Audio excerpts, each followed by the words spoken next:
के बाद चुमा चाटी और करें, शर्म आनी चाहिए राहुल गांधी को। लेकिन राहुल गांधी कौन सा भारत जोड़ रहे हैं? रोज कोई न कोई महिला के साथ उनका फोटो आ जाता है, किसी को यूं पकड़ लेते, किसी को यूं पकड़ लेते। ये क्या मजाक बना के रखा है? मैंने तो देखा भी नहीं। अभी बच्चे मुझे दिखा रहे थे कि सोशल मीडिया पे कोई अभिनेत्री की फोटो है, किसी नेत्री की फोटो है। अरे पकड़ लो और उसके बाद चुमा चाटी और करें, शर्म आनी चाहिए राहुल गांधी को। और मैं तो अशोक गहलोत को कहना चाहूंगा कि गहलोत साहब, आप कहते हो कि मैंने राहुल और प्रियंका को गोदी में खिलाया था, तो इसका मतलब आप एक तरीके से इनके गार्जियन हो गए। मैं कांग्रेस पार्टी से अपील करता हूं, गहलोत साहब से अपील करता हूं कि इसकी शादी कराओ। ये 55 साल का हो गया, कौन सा भारत जोड़ेगा? भारत को तोड़ देगा कहीं पे।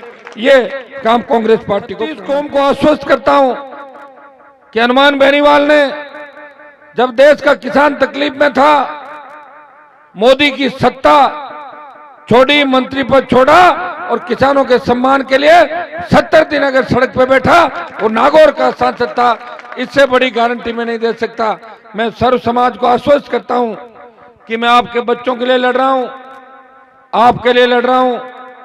इस राजस्थान के किसी थाने के अंदर किसी मजलूम के साथ बलात्कार की घटना होती है, एम्बुलेंस के अंदर रेप होता है, अस्पताल के आईसीयू में रेप होता है, किसी दलित के घर को उजाड़ा जाता है, बदमाश किसी किसान के घर के अंदर घुस के हत्या और लूट को अंजाम देता है, तब एक ही आवाज आती है, वो राष्ट्रीय लोकतांत्रिक पार्टी की आवाज आती है। उसका सांसद और विधायक उन आरोपियों की गिरफ्तार भी करवाता है, अपराधियों को सजा भी दिलाता है और पीड़ितों को न्याय भी दिलाता है।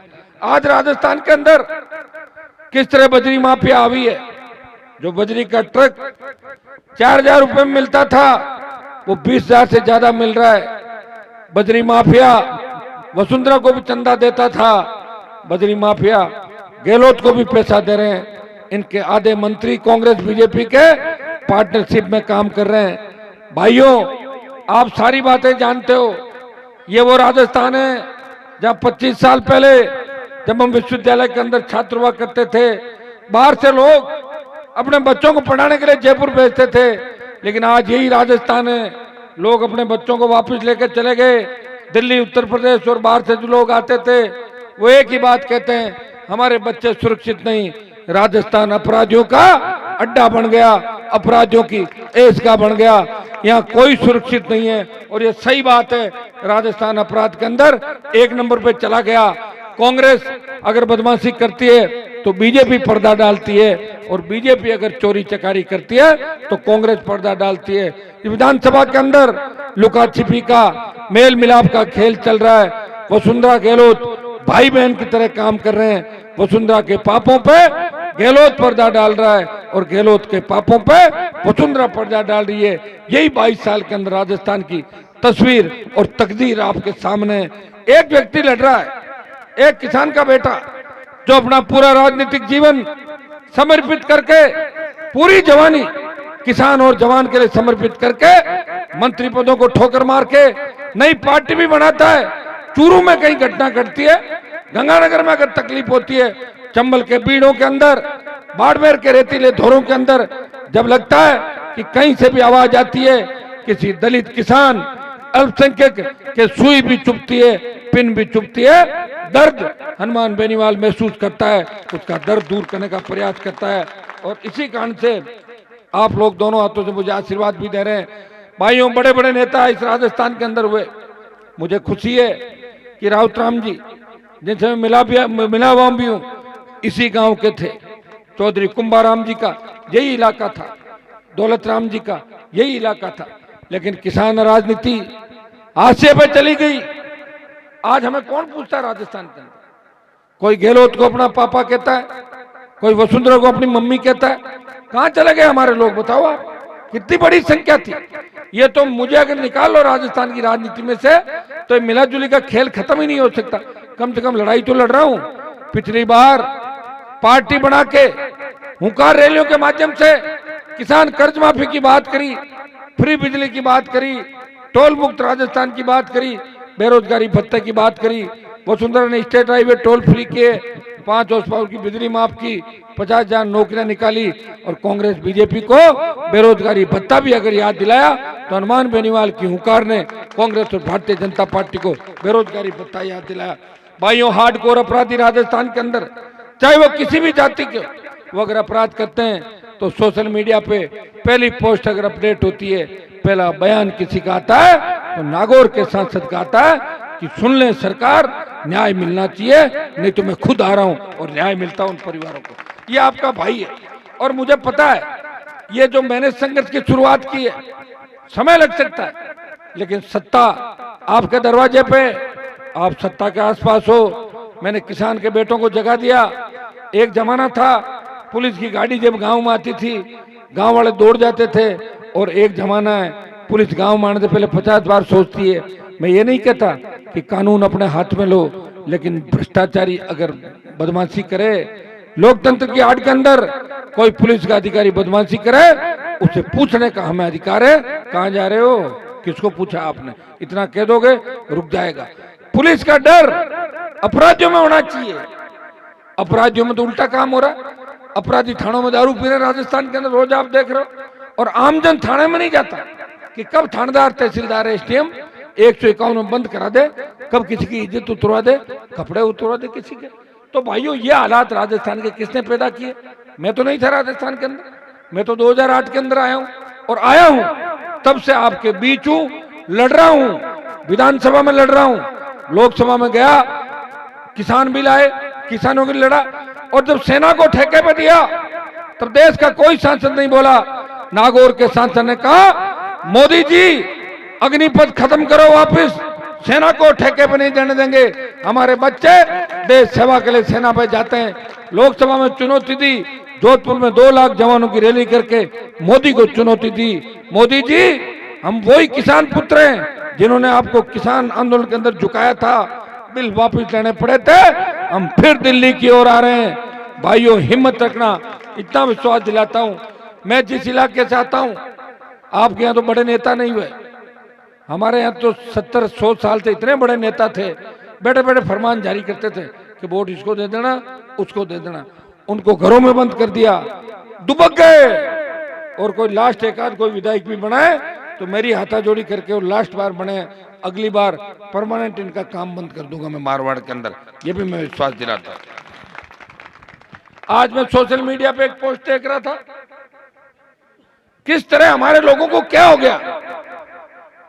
ये राहुल गांधी प्रधानमंत्री का उम्मीदवार है, भारत जोड़ो यात्रा पे निकला, किस तरह अभिनेत्रियों के साथ, नेत्रियों के साथ किस तरह की फोटो खिंचवाता है। ये इंग्लैंड, अमेरिका, जर्मनी नहीं है कि आधे कपड़े में लोग घूमे।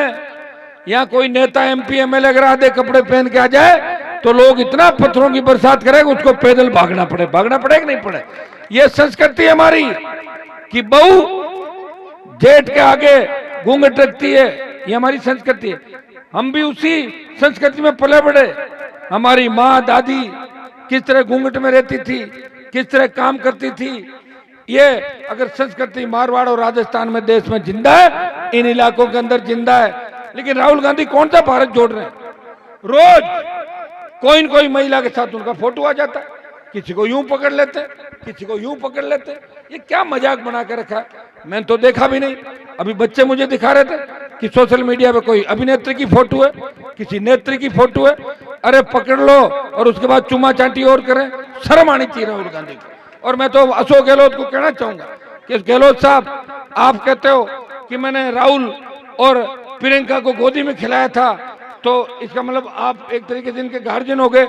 मैं कांग्रेस पार्टी से अपील करता हूं, गहलोत साहब से अपील करता हूं कि इसकी शादी कराओ। ये 55 साल का हो गया, कौन सा भारत जोड़ेगा, भारत को तोड़ देगा कहीं पे। ये काम कांग्रेस पार्टी को करना चाहिए। कांग्रेस की स्थिति आप देख लो, अशोक गहलोत सीएम रहना चाहते हैं, पायलट मुख्यमंत्री बनना चाहते हैं, कोई मतलब नहीं दोनों को। बाड़ों में सरकार रही, होटलों में सरकार रही, और मंत्री सुबह बयान कुछ देते हैं, दोपहर को कुछ देते हैं, शाम को इनके बयान बदल जाते हैं। और भारतीय जनता पार्टी 12 दूल्हे और 1 लुटेरी दुल्हन। ये बताओ कि जब बारात होती है उसका दूल्हा एक होता, वही तोरण मारता है। क्या 12-13 दूल्हे दुल्हन मिलके कोई बारात गई क्या? आज तक शादी करके लौटे हैं क्या? तो ये भारतीय जनता पार्टी की स्थिति है। राजस्थान में 4 साल बोले नहीं, चुप है, और जब आरएलपी बोलते तो ट्वीट करते हैं, 50 की भीड़ आती है, फोटो खिंचाने के लिए कहते हैं। एक बीजेपी के नेता का मैं ऑडियो सुन रहा था, वो कह रहा था, अरे मेरी फोटो खींचो जल्दी जल्दी। मैं उसके अंदर मुंह निकाल रहा था, पुलिस ने गिरफ्तार किया ना, ऊपर ले जाया, उस पुलिस ने ट्रक में डाला, कह रहा इधर दिखाओ कैमरा, इधर दिखाओ, मैं अंदर हूं देखो, ताकि मेरी फोटो लोग देख ले। ओ हो, नेताजी ने कितना बड़ा संघर्ष किया पुलिस से। कैसी स्थिति बताइए भारतीय जनता पार्टी की। तो भाइयों, आपको इस बात का भी विचार करना है, क्या 70 साल की व्यवस्था को बदलना चाहते हो? हनुमान बेनीवाल आपका भाई तैयार है। मेरी पार्टी को तो 4 साल हुए, लेकिन राजस्थान के अंदर पहला दल है राष्ट्रीय लोकतांत्रिक पार्टी, जिसका रिमोट कंट्रोल आपके हाथ में। आज से पहले हमारे लोगों ने नारे जरूर लगाए होंगे, लेकिन पार्टियां थी दिल्ली की, हरियाणा की, उत्तर प्रदेश की, बिहार की, और जब मैं लोकसभा में चुन के गया तब यूपी बिहार के एमपी मजाक करते थे कि राजस्थानी कुछ नहीं कर सकते। आपको वहां तो बीजेपी 250 सीट जीतेगी, कांग्रेस हारेगी। मैंने कहा तुम्हें क्या पता, तुम कोई वो क्या ज्योतिषी? बोले नहीं, कुछ कभी बना ही नहीं कुछ तीसरा दल। ये सही बात है, राजस्थान में तीसरी ताकत खड़ी नहीं हुई, और कोई लोक दल जनता दल आया, वो भी यूपी हरियाणा के लोगों का था, इसलिए आपका नहीं माना गया। ये हनुमान बेनीवाल को धन्यवाद दो कि इसने पूरी 20-25 साल समर्पित करके सत्ता छोड़ के आपके लिए लड़ा, और उसी का परिणाम है कि आज राजस्थान का जवान और किसान उसको आशीर्वाद दे रहा है, उसको एक लक्ष्य दिया और सत्ता के करीब लेकर आया। भाइयों, भरोसा दिलाता हूं कि सरदार शहर का उपचुनाव अगर आप जिता देते हो आरएलपी को, तो 100 सीट राष्ट्रीय लोकतांत्रिक पार्टी की राजस्थान के अंदर आएगी। 50 सीट मारवाड़ की तैयार है, और 50 सीट सरदार शहर प्रभावित करेगा। वो कैसे करेगा सुन लो। 7 सीटें बीकानेर की और 11 हनुमानगढ़ गंगानगर कितनी हुई? 18। 6 चूरू की कितनी हुई? 24। और 15 सीकर की कितनी हुई? 40। और 40 10-20 और जोर से निकल जाएगी, कितनी होती है? 50-60 सीटें।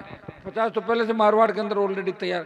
ये वो इलाके जिन्होंने किसान आंदोलनों से लेके, स्वतंत्रता आंदोलन से लेके शहीद सबसे ज्यादा इन इलाकों के हुए, लेकिन आज राजनीति हाशिए पे चली गई।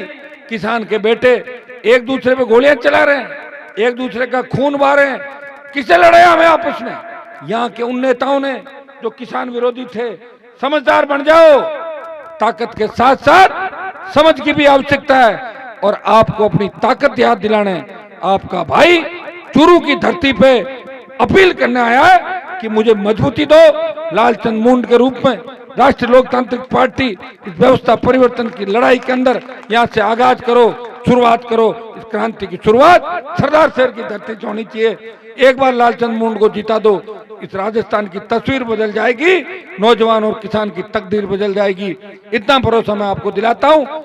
लालचंद मुंड एक विधायक होंगे, 3 तो एमएलए और एक एमपी, 4 हम इनके साथ फ्री और होंगे, 5 होंगे। हम मिलकर सरदार शहर का विकास करेंगे, अस्पताल ठीक कराएंगे, बिजली की समस्या, चाहे फसल बीमा का मामला हो, चाहे पीने की पानी की व्यवस्था हो, सिंचाई की व्यवस्था हो, सारे काम मिलकर करेंगे।